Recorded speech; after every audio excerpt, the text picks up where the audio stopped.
Marlène, Marco et Jean-Claude, te présentons Malheur à ceux. La référence se trouve dans Ésaïe 5, versets 20 et 21. Malheur à ceux. Ésaïe 5, versets 20 et 21. Tu n'as qu'une seule référence. Ésaïe 5, versets 20 et 21. J'attends que tu aies trouvé la page afin de lire en même temps que moi, lorsque nous marchons de même pas. Ésaïe 5, versets 20 et 21. Juste avant, prions. Notre Seigneur et notre Dieu, nous tournons nos regards vers toi. Nous implorons ta présence. Car ouvrir le livre et le lire sans le Saint-Esprit, nous ne pourrons jamais être en mesure de le comprendre, ni d'obéir à ta voix. Mais ce qui est important pour nous, c'est de marcher dans tes voies. Alors merci de continuer de nous diriger. Nous t'avons prié au nom de Jésus pour ta gloire éternelle. Amen. Nous avons pris le temps ensemble de voir le processus de la création. Et comme je dis souvent, il faut bien lire Genèse 1 et 2, puis 3. Et une fois que tu as lu et compris ces 3 chapitres de la Bible, tu as la base. Tu as la base pour l'avenir. Alors aujourd'hui, nous allons voir malheur à ceux. De quoi s'agit-il? Si tu obéis à la parole de Dieu, si tu suis ses directives, alors là, tu n'as rien à craindre pour ton avenir. J'aime les métaphores. Tu habites quelque part, on va dire à Mitry, sur le territoire de Paris, le secteur. Tu dois attendre le bus pour te rendre à la gare, et de la gare, tu prends le train direct pour aller sur Paris. Et cela t'oblige à te réveiller le matin très tôt. Et tu perds du temps dans les transports. Alors tu as décidé d'avoir un véhicule. On t'a expliqué que pour avoir le véhicule, il faut avoir le permis. Qu'est-ce que le permis? Eh bien, il y a ce qu'on appelle le code Rousseau, ou communément le code de la route. Ce petit livre qui te donne des indications sur la procédure pour utiliser un véhicule. Tu lis le code Rousseau, tu apprends les panneaux. Les plus connus sont le stop. Du reste, c'est facile, c'est marqué dessus stop. Alors, tu notes, tu t'arrêtes. Le sens interdit, les feux tricolores, etc. Une fois que tu as bien emmagasiné toutes ces choses, tu les as bien retenues, il y a la conduite. Alors la conduite, c'est le plus facile pour ceux qui savent conduire, mais plus difficile, parce que je connais des personnes, pour ne pas les nommer, moi en l'occurrence, la première fois que j'ai tenu le volant, Si le volant pouvait crier, il dirait on m'assassine. J'ai tenu fortement le volant et puis c'était une guerre. Mais au fil des jours, j'ai commencé à toucher délicatement le volant.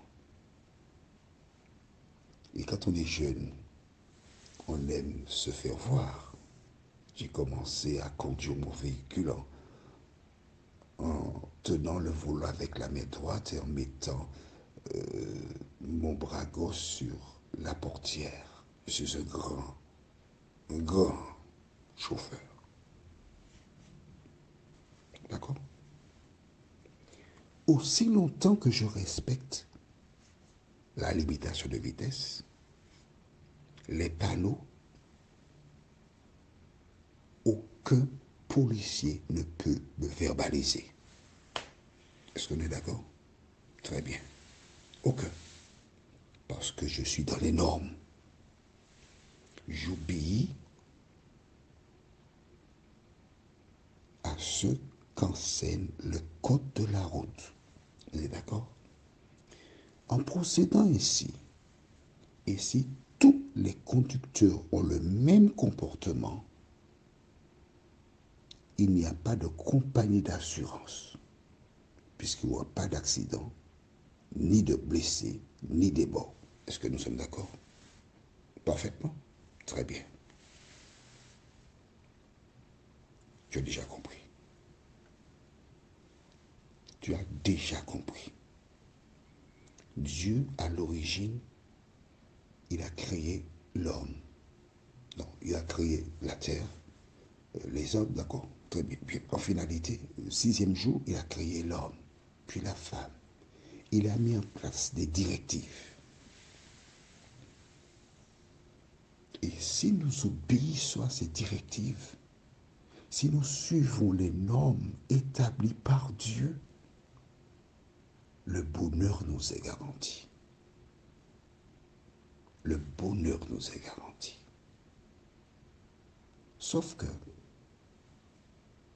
puisque Dieu a donné le libre arbitre, une créature s'est élevée contre lui au ciel et fut précipitée sur la terre. Et sur la terre, il a voulu enrôler des humains afin qu'ils reproduisent son caractère et que les humains abandonnent le caractère de Dieu. Qu'arrive-t-il lorsque nous faisons le contraire de la parole de Dieu? Nous allons au livre de Ésaïe, chapitre, je t'ai déjà donné la référence, mais c'est Ésaïe 5. Et nous lisons les versets 20 et 21. Malheur à ceux qui appellent le mal bien et le bien mal, qui changent les ténèbres en lumière et la lumière en ténèbres, qui changent l'amertume en douceur et la douceur en amertume. Malheur à ceux qui sont sages à leurs yeux et qui se croient intelligents. As-tu besoin d'une explication sur ces 2 versets que nous venons de lire? Dis-moi. Je vais lire à nouveau. Malheur à ceux qui appellent le mal bien et le bien mal. En clair, ceux qui font le contraire de ce que Dieu a établi. Nous continuons. Qui changent les ténèbres en lumière et la lumière en ténèbres. Les ténèbres, c'est ce qui est contraire à la parole de Dieu. Donc, tu déclares que ce qui est contraire à la parole de Dieu, c'est le chemin, et ce que Dieu a donné à l'origine, Ce n'est pas le chemin. Malheur à ceux qui sont sages à leurs yeux. En procédant ainsi, tu penses que tu es sage, c'est-à-dire que tu es supérieur à Dieu puisque tu as enlevé le plan de Dieu pour imposer le tien. Et tu te crois intelligent. Vois-tu, ces deux versets sont là en prolongement de ce que nous avons vu dans Genèse 3, versets 1 à 4. Ève s'est crue intelligente. Ève s'est crue sage. Ève a rejeté la parole de Dieu. Elle a écouté celle du serpent ancien ou du diable. Et aujourd'hui, nous avons les conséquences.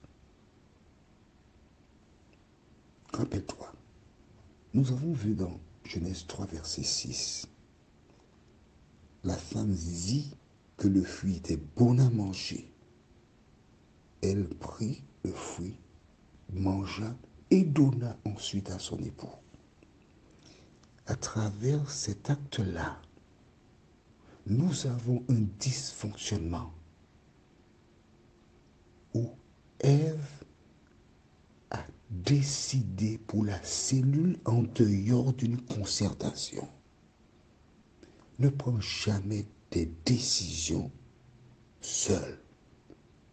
Si tu veux sauvegarder ton foyer, échange, partage avec ton épouse ou ton époux, mais ne prends pas de décision seul.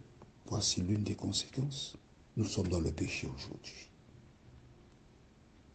L'ennemi est là pour nous pousser à la faute, nous humains. Notre devoir consiste à obéir à la parole de Dieu. Prions. Notre Seigneur et notre Dieu, tu nous dis malheur à ceux qui appellent le mal bien et le bien mal. Oh, je pense encore à cette enseignante qui a épousé cet homme qui ne partageait pas sa foi et qui a été tué par ce dernier. Elle a voulu utiliser son intelligence. Elle a voulu faire à sa tête, avec les conséquences que nous connaissons. Seigneur, c'est son choix. Mais là, je te prie pour cet homme. Des hommes, les hommes qui, à un moment donné, sont tombés dans le piège du diable et ont fait ce qui est mal, qui ont tué une femme. Seigneur, visite ces hommes. Aide-les, mon Dieu, à croire que quel que soit ce qu'un homme peut faire, tu es disposé à pardonner s'il est sincère et à lui donner une nouvelle chance.